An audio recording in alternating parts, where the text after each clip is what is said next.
una serata dedicata a conoscere l'AIDO, l'importanza di donare e soprattutto un grazie speciale alla Protezione Civile del Bignasio.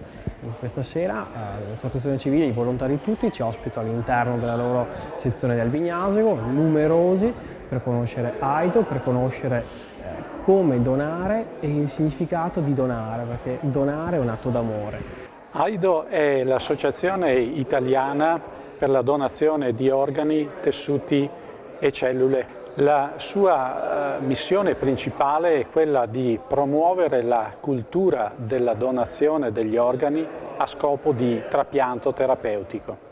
Perché è importante promuovere la cultura della donazione degli organi? In Italia ogni anno vengono eseguiti oltre 3.000 trapianti.